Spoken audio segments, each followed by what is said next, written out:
আবার একটা long video নিয়ে চলে আসলাম। তো আজকে তো চড়ক পূজা, তো চড়ক পূজা দেখতে যাব। তো এমনি ঘুরে আসলাম বিকালবেলা গিয়ে, তো ততক্ষণ সব রেডি করছিল। তো আবার যাব দেখার জন্য, যখন চড়কটা ঘোরাবে তখন যাব, তখন তোমাদের সাথে আবার শেয়ার করব।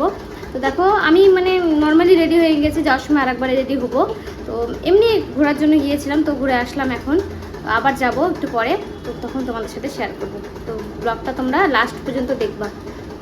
তো দেখো পুকুর থেকে চড়ক গাছ উঠে নিয়ে যাচ্ছে আর ওখানে পূজা করার জন্য। তো দেখো কতজন মিলে নিয়ে যাচ্ছে, নিশ্চয়ই গাছটা অনেকটাই ভারী আর খুব ভালো লাগছিল। দেখো ঢাক বাজায় নিয়ে যাচ্ছিল। রেডি হয়ে গেছি, তো এখন যাব চড়কে। যে মিঠিও রেডি হয়ে গেছে, তো চলো ওখানে গিয়ে দেখো।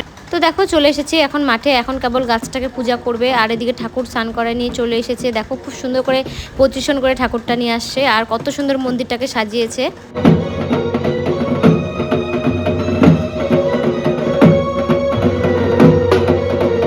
তো চলো তোমাদেরকে একটু সামনে থেকে মন্দিরটা ঘুরিয়ে দেখিয়ে দিই। আর ওই দেখো ঠাকুরটা আর পূজার জন্য এরা রেডি করছিল, পূজা হবে একটু পরে।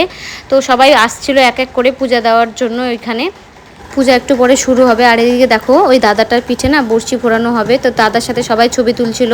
তো দাদা একদম রেডি, কত সুন্দর করে সেজেছে দেখো। আমার না এসব খুব ভয় লাগে যে বড়শি ফোড়ানো। তো দেখো এই যে চড়ক ঘোরানো শুরু হয়ে গিয়েছে। তো একটা দুঃখের বিষয় যে আমি এই চড়ক ঘোরানোর সময় ছিলাম না, আমি এটা ঘোরানোটা দেখতে পাইনি। এই ভিডিওটা একটা ভাইয়ের কাছ থেকে নিয়েছি। তো আমার মনটা এতটাই খারাপ হয়ে গিয়েছে যে সারাদিন থাকলাম আর চড়ক ঘোরানোর সময় আমি দেখতে পাইনি। এক সেকেন্ড শুধু বাড়িতে এসেছি আর পরে গিয়ে শুনি যে চড়ক ঘোরানো হয়ে গিয়েছে। তো মনটা অনেকটাই খারাপ হয়ে গিয়েছিল। পরে ভাবলাম যে যাক আমার কপালই হয়তো নাই, যে হোক বাবাকে বলছি যে পরের বার দেখতে পাবো।